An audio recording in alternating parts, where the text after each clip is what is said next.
নমস্কার, আজকে আমরা দেখাতে চলেছি যারা বেশি বয়সে একটু এক্সারসাইজ কিংবা যোগা শুরু করছেন তাদের জন্য কিছু স্পেশাল আসন এবং এক্সারসাইজ। প্রথমে আপনারা 5 থেকে 10 মিনিট হেঁটে নিন, তারপর দেখানো এই এক্সারসাইজগুলো পরপর করতে থাকুন। যেহেতু আপনারা প্রথম শুরু করছেন, তাই একেবারেই প্রথমে যে অনেকগুলো করতে হবে, 5 থেকে 10 মিনিট হাঁটাহাঁটি করতেই হবে কিংবা 10টা থেকে 15টা এক্সারসাইজ করতে হবে, এমন কোনো বাধ্যবাধকতা নেই। আপনার শরীর যতটুকু চাইছে, মানে আপনার করতে যতটুকু ভালো লাগছে, যতটুকু করলে আপনার শরীরে কষ্ট হচ্ছে না, ঠিক ততটুকুই করবেন। তারপর ধীরে ধীরে নিজের ইচ্ছে মতো, শরীরের চাহিদা মতো সেটা বাড়াতে পারেন। আসলে যোগা কিংবা এক্সারসাইজ করার উদ্দেশ্যই হচ্ছে শরীরকে ভালো রাখা। আর শরীরকে কষ্ট দিয়ে তো শরীর ভালো থাকতে পারে না, তাই না?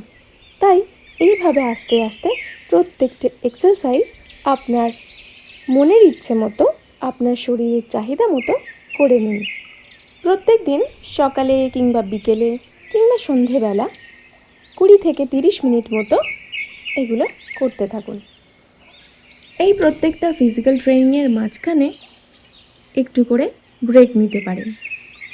প্রত্যেক দিন আসন করার আগে জয়েন্টগুলো ছাড়িয়ে নেওয়া কিন্তু ভীষণ জরুরি।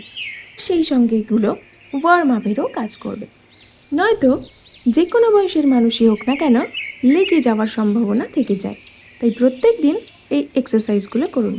এতে কি হবে, আপনার যে কোনো জয়েন্টের ব্যথা কিংবা অন্য কোনো ব্যথা থাকলে সেগুলোও সেরে যাবে।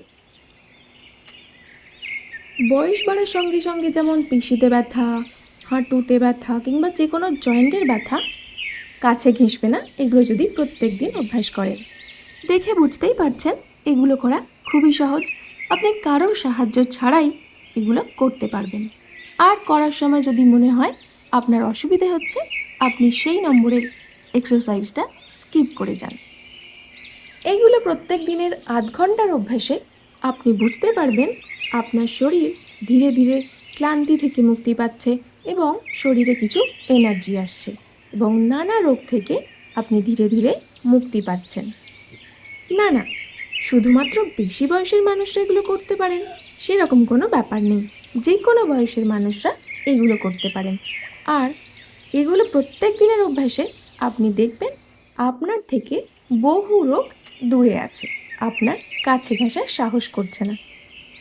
বয়সজনিত নানান অসুখ আপনার থেকে বহু দূরে থাকবে। এই 10 থেকে 11টা ফিজিক্যাল ট্রেনিং করে নেওয়ার পর 5 মিনিট শবাসন করে নিন। এরপর প্রথমে করুন পবন মুক্ত আসন। একটা করে পা, চোখ বন্ধ করে 1 থেকে 20 পর্যন্ত গুনে তারপর ছাড়ুন। পায়ের টো থাকবে টান টান। দুটো পাই 2 থেকে 3 বার করে অভ্যাস করুন। খুব সহজ আসন। যারা হাতের কোনোই ধরতে পারছেন না, তারা প্রথম এইভাবে অভ্যাস করুন। তারপর ধীরে ধীরে অভ্যাস হয়ে গেলে তখন হাতের কোনোইগুলো ধরে অভ্যাস করবেন।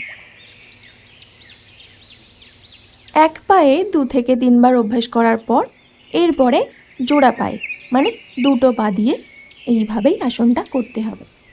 পায়ের পাতা টান রেখে হাঁটু দুটো জুড়ে বুকের সাথে চেপে ধরে চোখ বুজে 1 থেকে 20 পর্যন্ত গুনে নিন আর নিঃশ্বাসটা স্বাভাবিক রাখবেন। আর হাতের কোনোই ধরতে না পারলে এইভাবে করে নিন। এরপরে 1 মিনিট মতো রেস্ট নিয়ে শবাসনের পর এইভাবে বজ্রাসন করে নিন। পা দুটো হাঁটু থেকে ভেঙে পিছনে নিয়ে গিয়ে তার উপরে বসুন আর হাত দুটো সোজা করে হাঁটুর ওপরে রেখে দিন। চোখ বুজে 1 থেকে 20 পর্যন্ত গুনে নিন আর নিঃশ্বাসটা স্বাভাবিক রাখতে হবে। পায়ের টো দুটো এইভাবে জুড়ে গোড়ালির ওপর ভর দিয়ে বসতে হবে আর শির দ্বারা সোজা থাকবে, ঠিক এইভাবে। এই আসনটাও 2 থেকে 3 বার অভ্যাস করবেন প্রত্যেক দিন। খাবার পরে এই আসনটা করা ভীষণই উপকারী। এবার দেখাচ্ছি ভদ্রাসন। পায়ের পাতাগুলো এইভাবে জুড়ে কোমর সোজা করে হাতগুলো হাঁটুর উপরে দিয়ে চোখ বুজে 1 থেকে 20 পর্যন্ত গুনে নিন আর 2 থেকে 3 বার অভ্যাস করুন নিজের ইচ্ছে মতো। এরপর দেখাবো ভুজঙ্গাসন। পায়ের পাতাগুলো থাকবে জোড়া আর হাতগুলো এইভাবে শরীরের সঙ্গে জুড়ে কাঁধের কাছে নিয়ে এসে এইভাবে কোমরের ওপর চাপ দিয়ে উঠতে হবে। আর 1 থেকে 20 পর্যন্ত গুনে তারপর এইভাবে ছেড়ে দিন।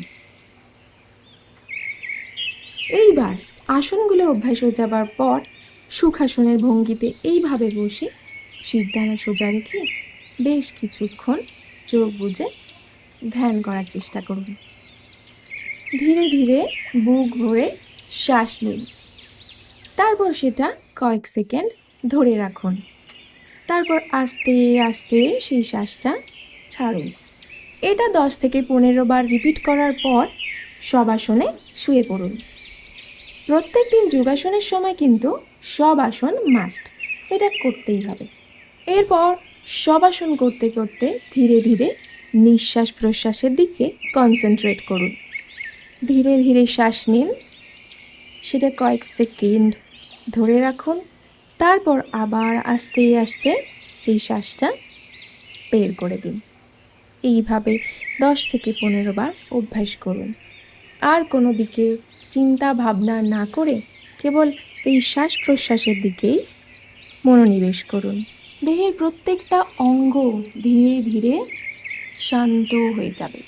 এইভাবে 5 মিনিট থেকে 7 মিনিট রিল্যাক্স করুন, একদম রিল্যাক্স। এইভাবে প্রত্যেক দিন নিজের জন্য আধ ঘন্টা করে রাখুন।